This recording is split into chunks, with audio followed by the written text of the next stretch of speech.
Hello children, welcome to the online classes. Children, in our surroundings, we can observe a variety of plants and animals, isn't it? If we observe these, there is a lot of variation. For example, if you take the animals, suppose from ant to elephant, there is a lot of variation. One organism does not resemble the other. One species does not resemble the other. A tiger is different from lion. Lion is different from monkey. Like that, there is a variation. See, there are birds. If we take animal kingdom, there are birds, insects, some animals that crawl on their bellies, reptiles. Some are walking on two legs, mammals. The animals, mammals only four-legged animals are there. Human beings two-legged, like that. Chimpanzee, ape, these also two-legged animals. So much variation is there. If we take a bird kingdom, in the world of birds, there is a lot of difference. Variation means differences, the presence of differences. Variation, there is a lot of variation. So many differences are there, isn't it? The variation may be in size, color, structure, and eating habits, the place they live in. These all come under these differences. Of course, there may be some similarities, but there are also a lot of differences. Based on their similarities and differences, considering all these factors, the plants and animals are divided into different categories. But on the whole, we can come to the conclusion that there is a lot of variation on this earth in plants and animals. All the plants and animals are depend upon one another. They depend upon one another either for food or for shelter, or maybe for carbon dioxide and oxygen also. See, animals release carbon dioxide. We leave out carbon dioxide. Animals leave out carbon dioxide during respiration. That carbon dioxide plants take in and prepare their own food. So plants are depending on animals for carbon dioxide. In turn, the plants give out oxygen during photosynthesis. That oxygen is utilized by animals. So interdependence is there. Though there is a lot of variation, the presence of this variation, the presence of these differences among the animals and plants is called diversity. What is it called? Diversity. What do you mean by diversity? This is the word you have to learn this in this chapter, diversity. What do you mean by diversity? The presence of variation, differences in organisms is called diversity. Not only in living organisms, there may be a lot diversity in different things, but coming to the plant or animal kingdom, the diversity present in these organisms can be referred as biodiversity. Bio. Why is it referred as biodiversity? Because the variations are among the individuals, among the living organisms. That is why it is called biodiversity. Bio, living. Bio is the word from Greek language. It's not English word. Bios, life. So it's a Greek word. The diversity that exists in the living organisms can be considered as biodiversity. In this vast, what can we say, biosphere. Biosphere means the earth itself is a big biosphere. Earth is spherical. It's a big sphere. On that sphere, life is there. That is why it is a biosphere. Sphere with life, isn't it? On this biosphere, biodiversity is there. One organism differs from the other organism. One species differs from other species. Lot of variations are there.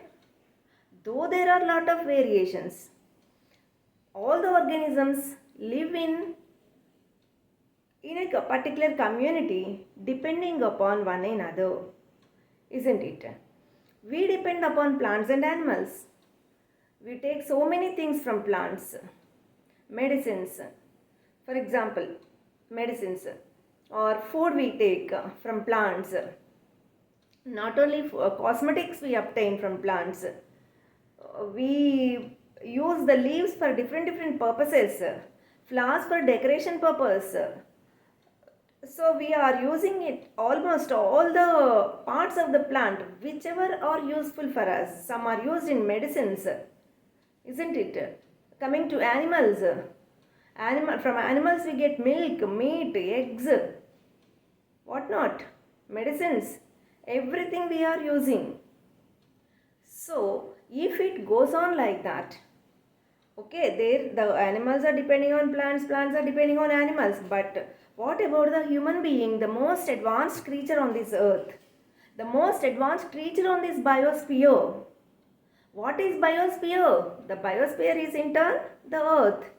The spherical earth with life is referred as biosphere, isn't it? On this biosphere, the most advanced creature is the human being. So, human being is a continuous consumer. Consume means utilize, use. We are using the plants and the animals that are on this biosphere very extensively without any control. If a person wants to hunt an animal for entertainment, he is hunting that and shooting it, killing it brutally, isn't it? Maybe for its skin, for its horns, for ornamental purpose also. They are killing the animals for meat, for eggs. We are utilizing them. And for food, that is one way of killing the animals, but for entertainment they are killing the animals. For ornamental purpose, for decorating their houses, decorating their surroundings, or maybe for purse, handbags, leather bags, shoes, belts, for all these they are killing the animals.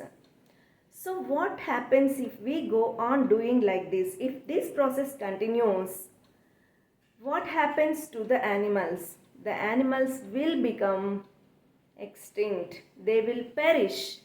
Perish means they will not be there. Once upon a time there were dinosaurs, stegosaurs, woolly mammoths, archaeopteryx. So many species were there, but we cannot find them now. So what we have to do? That same case in plants also. Plants also, if they are used extensively without any control, they will perish. Some of the species we cannot see. Our future generation may lose some of the resources, especially the plants and animals.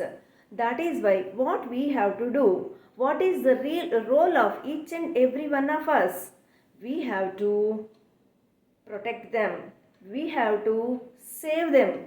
If we do not protect them or save them, our future generations, they cannot find these plants and animals, and their natural environment will be completely destroyed.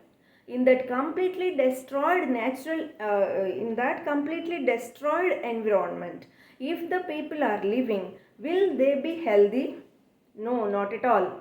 So it is everyone's responsibility to take care of the plants and animals around us. So today our topic is conservation of plants and animals. Conservation of plants and animals. Okay, conservation. What do you mean by conservation? Protecting or saving. So we can protect or save, but on a large scale throughout the world, who can look after these plants and animals? Can anyone control the other person from hunting or killing the animal. If anyone objects, that person may kill this person only who objects. That is why ultimately that is the role of the government to take care of these plants and animals, wild plants and animals. Cultivated plants, they'll be taken care by the farmer. Ornamental plants, they'll be taken care by the housekeepers, householders, whoever are living in that particular house. They take care of the ornamental plants in their garden. That's it. That's okay. That's fine. But what about the wild animals? What about the wild plants? Pet animals will be taken care. The animals whichever are useful for us, we are rearing them for milk, honey, eggs, meat. Those are also under the control of persons, those who take care of them. But what about the wild animals?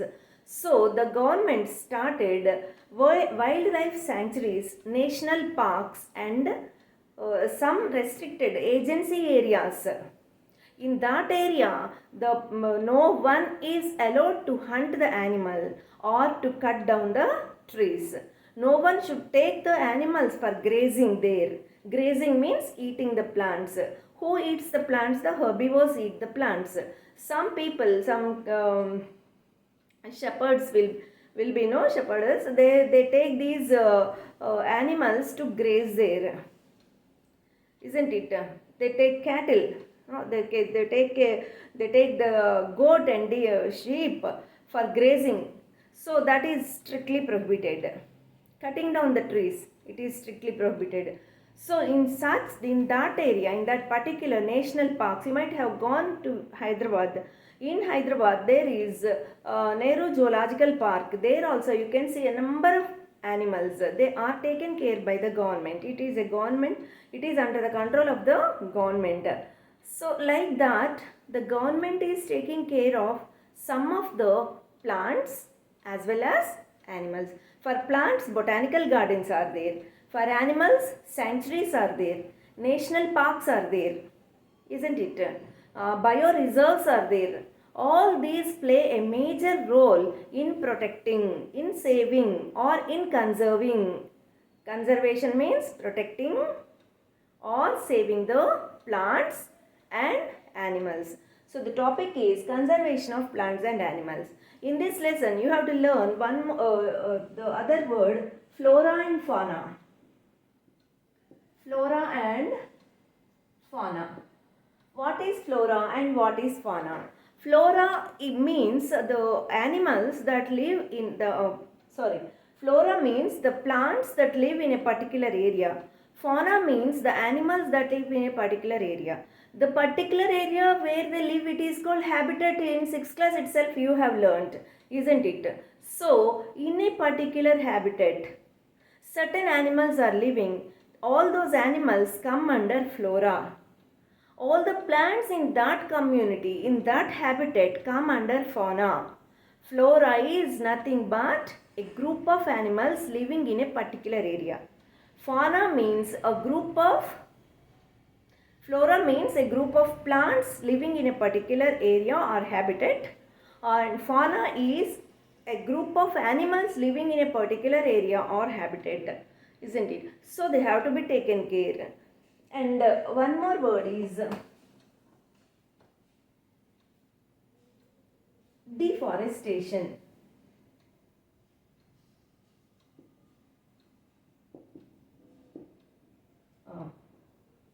What are the major threats for wildlife? Major threat for wildlife is the first and foremost one is deforestation, cutting down the trees, cutting down the forest, clearing the forest for cultivation, for industries, isn't it? For cultivation they are cutting down the forest. For industries, for constructing industries, for urbanization. Urbanization means increasing the area of cities. So many people are coming to the cities for employment because there is a lot of opportunity in the cities. So many people migrate from villages, from rural areas to urban areas. So they extend the city. While doing so, the forests will be cut down. So, urbanization, industrialization, cultivation, because of all these are man-made. Man is responsible for these. No one, not other creatures, only man.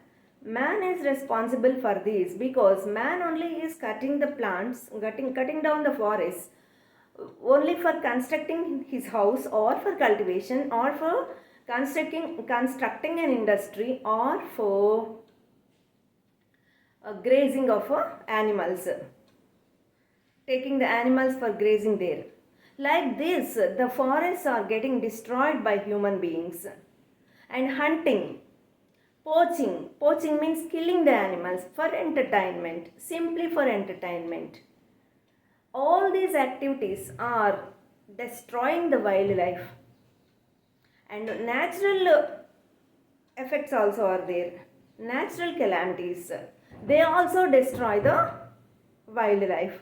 How natural calamities destroy the wildlife? Let us see. Suppose there is flood. Flood means all the animals and plants will be that are living in that particular area will be washed away. Suppose there is a flood. The government, what does it do? It evacuates the people living there. Isn't it? వాళ్ళని ఖాళీ చేయిస్తారు అక్కడ నుంచి. Evacuation means they will take them to some shelters. Some shelters they provide, maybe in schools or public buildings like that. But what about animals? They do not migrate. The animals means pet animals, these people only will take. But what about wild animals? Wild animals who will take? The government also won't take wild animals, so they will be washed away and they will die.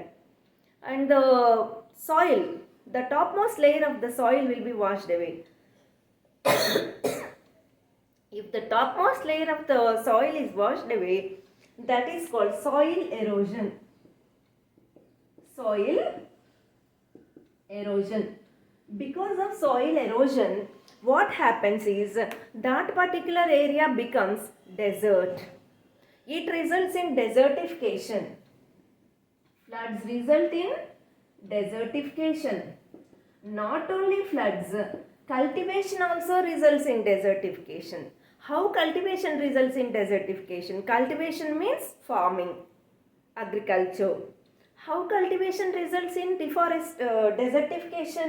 Desertification means a particular land becoming barren. It's not fertile. Fertile means plants can grow healthy. It is very fruitful, that soil is. But first, barren means there we cannot grow plants. It is completely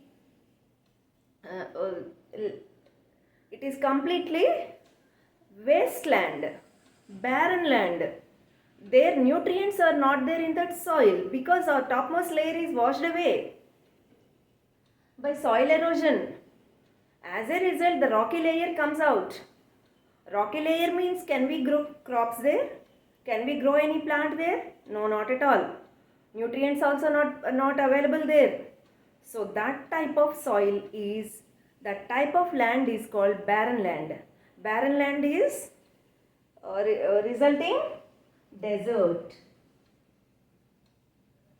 That particular area becomes a desert. Desertification, soil erosion, deforestation, drought, floods. Drought is there. There is no rain at all. Sometimes there won't be rain at all. What happens? Can we grow plants there? Plants cannot grow there. Animals also can't get food if the plants are not there. All the ecological balance will be disturbed in such a ecosystem, in such a community, or in that particular habitat, isn't it? So these are the natural calamities that cause that cause the extinction of animals. Extinction means the animals that are present once, they will perish, they will die completely. If they die completely, there is a disturbance in the ecological balance. It leads to ultimately the destruction of human beings only. So it is the responsibility of everyone to take care of the plants and animals. If we do not take care of plants and animals, one fine day we also will become extinct. Human being also will perish. Extinct means we won't be there on this earth. Human being cannot survive on this earth. But we do not want that day. We want a green environment, clean and green environment with full ecological balance, isn't it? For our future generations. For considering all these points, the government only started national parks, bird sanctuaries are there, wildlife sanctuaries are there, agency areas are there, biological agencies are there, all these botanical gardens, all these are the places where the plants and animals are conserved. Conservation, protection, saving the plants and animals. If we do not save the planet will be in trouble. If we do not save the animals, man will be in trouble. So, we have to take care of plants and animals. So, in the next session, I will introduce you the different bird sanctuaries, national parks in our country. Hope you understood. Go through the lesson. Thank you, children.